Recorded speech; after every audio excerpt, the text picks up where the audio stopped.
Dear students, BA द्वितीय वर्ष प्रथम पेपर संसाधन भूगोल के अंतर्गत जो हमारी यूनिट सेकंड है, उसमें हमारा जो लास्ट टॉपिक है वो है विश्व के कृषि प्रदेश, agriculture region of the world, जिसे हम आज शुरू कर रहे हैं। इसमें मैं आपको विश्व को कितने कृषि प्रदेशों में बांटा गया है उसके बारे में बताऊंगी। इससे पहले मैंने ये लेक्चर स्टार्ट किया था जिसमें मैंने आपको कृषि के बारे में बताया था। जैसा मैंने पहले भी कहा था कि कृषि प्रदेशों को समझने के लिए हमें पहले ये जानना होगा कि कृषि क्या होती है। तो कृषि के बारे में मैं आपको इससे पहले के लेक्चर में पढ़ा चुकी हूँ। आज हम स्टार्ट करते हैं अपना टॉपिक कृषि प्रदेश। सबसे पहले मैं आपको समझाती हूँ कि कृषि प्रदेश होते क्या हैं, क्या अर्थ होता है कृषि प्रदेश का। जैसा आप सभी जानते हैं कि कृषि क्या होती है, खेती यानी एग्रीकल्चर जिसे इंग्लिश में बोलते हैं। तो खेत जोतना या खेतों में फसल उगाने को हम कृषि कहते हैं। हर जगह पे अलग अलग प्रकार की कृषि होती है। इसके अलग अलग प्रकार हैं जिनके बारे में मैं आपको बता चुकी हूँ। तो अब मैं आपको समझाती हूँ कृषि प्रदेश का अर्थ। कृषि प्रदेश अगर हम सामान्य रूप से बात करें तो ऐसे क्षेत्र होते हैं जिनमें बहुत सारे लक्षण जो होते हैं वो एक जैसे होते हैं। यानी कि कृषि संबंधी समान विशेषताएं जब किसी एक विशिष्ट क्षेत्र में मिलती है तो उसे हम कृषि प्रदेश कहते हैं। अर्थात कहने का तात्पर्य यह है कि जब किसी एक प्रदेश विशेष में एक ही प्रकार की कृषि होती है या वहाँ कृषि कार्य और पशुपालन में समानता देखने को मिलती है, तो जिन जिन क्षेत्रों में वो समानता है वो सभी कृषि प्रदेश के अंतर्गत आते हैं। एक कृषि प्रदेश होगा उसमें एक जैसे लक्षण होंगे सारे, चाहे फसल उत्पादन के हों चाहे पशुपालन के हों, और दूसरे कृषि प्रदेश से वो अपनी कुछ ना कुछ विशिष्टता लिए हुए होगा। तो कृषि प्रदेश की जो संकल्पना है वो एक ग्रीक संकल्पना है, क्योंकि कृषि और प्रदेश दोनों ही कैसे हैं, परिवर्तनशील। यानी कृषि कार्यों में हम परिवर्तन लाते रहते हैं, साथ ही जिस प्रदेश में हम कृषि करते हैं वो प्रदेश भी परिवर्तनशील होता है। तो इसीलिए अगर हम परिवर्तनशील स्वरूप के अंतर्गत बात करें तो पृथ्वी का कोई भी भाग जहां पर कृषि का विशिष्ट स्वरूप देखने को मिलता है उसे हम कृषि प्रदेश की श्रेणी में रखेंगे। इसको और अच्छे से डिफाइन करने के लिए व्हीटलिसी महोदय हैं। व्हीटलसी महोदय के अनुसार कृषि प्रदेश ऐसे विशिष्ट क्षेत्र होते हैं जहां पर फसलों की किस्में, उनकी उत्पादन की विधि में समरूपता मिलती है, साथ ही कृषि भूमि उपयोग में विशिष्टता जन्य संबद्धता मिलती है।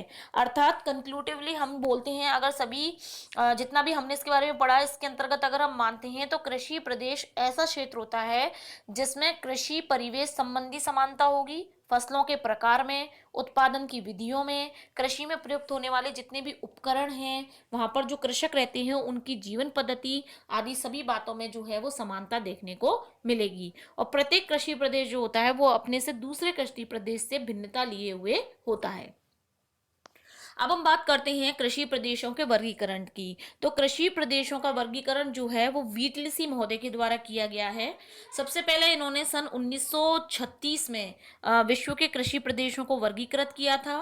1936 से पहले इन्होंने 1926 में विलिंगटन महोदय के साथ मिलकर के एक अपरिष्कृत कृषि प्रदेशों को दर्शाने वाला मानचित्र बनाया था।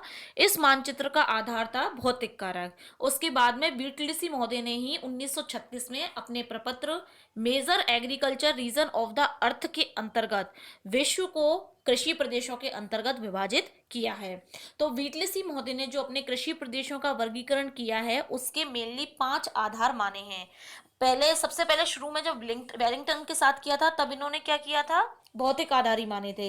लेकिन बाद में इन्होंने 5 आधार लिए और उन 5 आधारों के माध्यम से कृषि प्रदेशों को निर्धारित किया, जिसमें सबसे पहले आता है फसलों तथा पशुओं का संयोजन। इसको मैं थोड़ा सा आपको समझाना चाहूंगी कि जैसे भौगोलिक वातावरण होता है तो कोई भी क्षेत्र जो है हर जगह का भौगोलिक वातावरण अलग अलग होता है। तो किसी भी प्रदेश में फसल और पशु का क्या संयोजन होगा, अर्थात किसी भी क्षेत्र में वहाँ की भौगोलिक वातावरण के अनुकूल हम कौन सी तो फसल का उत्पादन करेंगे और किस तरह के पशुओं का पालन करेंगे। कोई भी क्षेत्र पशुपालन के योग्य है या नहीं है, ये सभी वहाँ के भौगोलिक, आर्थिक आदि कारकों पर डिपेंड करता है। इसके अलावा भौगोलिक कारकों के स्थान के अनुसार अगर हम बात करते हैं तो एक स्थान से दूसरे स्थान में जो कृषि प्रदेश है और जो पशुपालन है उसका जो संयोजन है वो अलग अलग देखने को मिलता है। तो सबसे सबसे पहले व्हीटलिसी महोदय ने जो अपना आधार बनाया वो ये बनाया कि हर क्षेत्र में अलग तरह की कृषि होती है और वहाँ पे अलग तरह के पशुओं का पालन किया जाता है। तो किसी भी क्षेत्र के जो भौगोलिक कारक हैं उनके आधार पर हम ये डिसाइड करेंगे कि किसी भी क्षेत्र में कृषि और पशुपालन का क्या संयोजन होगा। सेकंड जो उनका आधार था वो था फसलों के उत्पादन और पशुपालन की विधियां, अर्थात किस किस प्रकार, किस तरह की कृषि होगी, किस किस फसलों का उत्पादन होगा और किस प्रकार के जो पशु हैं उनका पालन किया जाएगा, उन्हें पालने की क्या क्या विधियां होंगी। तो इसके आधार पर ब्लीडसी महोदय ने 4 प्रकार के क्षेत्र बताए। उन्होंने बताया सबसे पहला कि एक तो ऐसे फसल उत्पादन प्रदेश हैं विश्व में जहां पर साथ में पशुपालन नहीं होता है। दूसरा, पशुपालन प्रदेश ऐसे जो अति ठंडे और असमान उच्चावच प्रदेश होते हैं और फसलों की दृष्टि से उपयुक्त नहीं होते। अर्थात एक क्षेत्र तो ऐसा है जहां पर केवल फसलें होंगी, पशुपालन नहीं होगा। दूसरा क्षेत्र ऐसा है जहां केवल पशुपालन होगा, जहां पे फसल उत्पादन नहीं हो सकता। तीसरा, उन्होंने बताया कि फसल उत्पादन के ऐसे क्षेत्र जहां पर भौगोलिक परिस्थितियां पर्याप्त नहीं है, जिसके कारण वहां पर पर्टिकुलर कुछ ही फसलों का उत्पादन होगा, आप सभी तरह की फसल वहां उत्पादित नहीं कर सकते। और चौथा क्षेत्र ऐसा है जहां पर फसल और पशु दोनों का बराबर उत्पादन होता है। तो इस तरीके से उन्होंने ये बताया कि 4 तरह के ऐसे क्षेत्र होंगे जहां पे फसल और पशुपालन के उत्पादन की विधियां अलग होती हैं, और इसी आधार पर उन्होंने अपने कृषि प्रदेशों को विभाजित किया है। तीसरा जो आधार है वो है कृषि भूमि में श्रम, संगठन, पूंजी आदि के विनियोग की मात्रा। अर्थात कहने का तात्पर्य यह है कि विश्व के सभी भागों में कृषि कार्य में जरूरी नहीं है कि आपको श्रम की पर्याप्त जरूरत हो। कोई विकसित देश तो ऐसे हैं जहां पर मशीनों के माध्यम से कृषि होती है, तो वहां पर मानवीय श्रम की जरूरत नहीं होती। विकसित देशों में पूंजी भी बहुत अच्छी है, तो वहां पे आसानी से वो मशीनों में पूंजी निवेश कर सकते हैं। वहां का संगठन, सरकारी नीतियां बहुत अच्छी हैं, जिसके माध्यम से वहां पे जो उत्पादन है वो काफी हाई क्वालिटी का होता है। इसकी विपरीत विकासशील देशों की बात करें तो विकासशील देशों में पूंजी की भी कमी रहती है। वहां पे श्रम आपको पर्याप्त मात्रा में मिल जाएगा, तो वहां मानवीय श्रम को ज्यादा महत्व दिया जाता है। तो इस तरीके से हर क्षेत्र में जो पूंजी है, श्रम है, उसकी मात्रा अलग अलग होती है। तो उसके आधार पर ही वहां पर फसल उत्पादन होता है, कृषि कार्य किया जाता है, जैसा वहां पे आपको आधार या बेस मिलेगा। अगला जो आपका आधार आता है वो आता है कृषि से उत्पादित पदार्थों के उपयोग का ढंग। अर्थात कहने का तात्पर्य यह है कि अगर किसी भी क्षेत्र में किसी भी फसल का उत्पादन हो रहा है, तो क्या वस्तु जितनी मात्रा में उत्पादित हो रही है उतनी मात्रा में वहां उसका उपभोग होगा, वहां उसकी डिमांड है या नहीं है।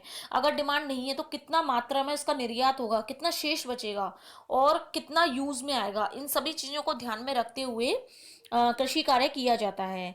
जैसे कि हम देखते हैं कि कोई भी किसान है, जब उसका मुख्य लक्ष्य फसलों और पशुपालन का व्यापार करना होता है, यानी वो फसल का उत्पादन और पशुपालन इसीलिए करता है कि सिर्फ मुझे तो ये निर्यात करना है, मुझे तो ये बेचना है, तो इस तरह का किसान व्यापारिक किसान कहलाता है।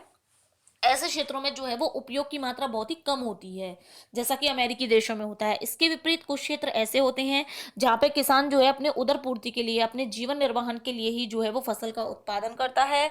इसके अलावा अगर मान लो उसके उपयोग करने के बाद में थोड़ा बहुत कुछ हिस्सा बच जाता है तो वो उसको बेच देता है। जैसे मेनली आप लोगों के यहाँ भी ऐसा ही होता है कि अपन लोग यूज में लेते हैं जितना अपना काम में आता है और बाकी को बेच देते हैं। तो इस तरीके से हर क्षेत्र में जो कृषि से उत्पादित पदार्थ है उसके उपयोग की मात्रा अलग अलग होती है, जो उस क्षेत्र के किसी प्रदेश का निर्धारण करती है। इसके बाद जो लास्ट आधार आता है वो आता है कृषि कार्य के लिए यंत्रों, उपकरणों तथा आवागमन के साधनों का प्रयोग। सबसे पहले ये देखा जाता है कि विश्व के जो विभिन्न क्षेत्र हैं, हर क्षेत्र में जो कृषि उपकरण हैं उनकी उपलब्धता में भिन्नता देखने को मिलती है। यानी विकसित देश जो है वहाँ तो अच्छी अच्छी मशीनें, अच्छे अच्छे औजार वगैरह सब मिल जाते हैं, लेकिन जैसे विकासशील देश की हम बात करते हैं जहाँ पे मशीनीकरण नहीं है, मशीनीकरण का युग नहीं है।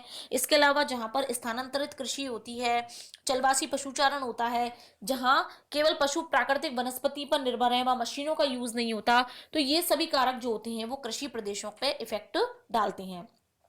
इसी तरीके से आवागमन के साधनों की भी हम बात करें तो किसी भी क्षेत्र में मान लो फसल का उत्पादन हो रहा है और फिर उस उत्पादित फसल को बाजारों तक पहुंचाने के लिए आवागमन के साधनों की जरूरत होती है। कई क्षेत्र ऐसे होते हैं जहां पर फसल का उत्पादन काफी मात्रा में होता है, लेकिन उस उत्पादित फसल को बाजारों तक पहुंचाने में दिक्कत आती है क्योंकि वहाँ प्रॉपर साधन नहीं होते, जिसके कारण भी वहाँ पे कृषि करने में बहुत दिक्कत आती है। तो ये सभी कारक हैं जिनके आधार पर बीटलीसी महोदय ने अपने कृषि प्रदेशों का वर्गीकरण प्रस्तुत किया है। और इन 5 आधारों पर बीटलीसी महोदय ने सन 1936 में विश्व को प्रमुख 13 कृषि प्रदेशों में बांटा है, जिसमें फर्स्ट है चलवाशी पशुचारण, सेकंड व्यापारिक पशुपालन, थर्ड स्थानांतरणशील कृषि प्रदेश, फोर्थ प्रारंभिक स्थायी कृषि, फिफ्थ चावल प्रधान गहन निर्वहन कृषि प्रदेश, सिक्स्थ चावल विहीन गहन निर्वहन कृषि प्रदेश, सेवन व्यापारिक बागानी कृषि प्रदेश, एट भूमध्य सागरीय कृषि प्रदेश, नाइन व्यापारिक अन्न उत्पादक कृषि प्रदेश, 10 व्यापारिक फसल एवं पशु उत्पादक कृषि प्रदेश, 11 निर्वाहन फसल एवं पशुपालन कृषि प्रदेश, 12 व्यापारिक दुग्ध पशुपालन कृषि प्रदेश एंड 13 विशिष्ट बागवानी कृषि प्रदेश। तो ये सभी तेरे कृषि प्रदेश हैं जिनमें कृषि फसलों में, पशुपालन में, इसके अलावा वहाँ की जलवायु दशाएं आदि सभी भौगोलिक वातावरण सभी में अंतर देखने को मिलता है, जिसके आधार पर हर क्षेत्र की अपनी एक अलग अलग विशेषता है। हर क्षेत्र में अलग अलग प्रकार की फसलों का उत्पादन किया जाता है। तो इन सभी कृषि प्रदेशों के बारे में डिटेल से मैं आपको नेक्स्ट लेक्चर में पढ़ाऊंगी।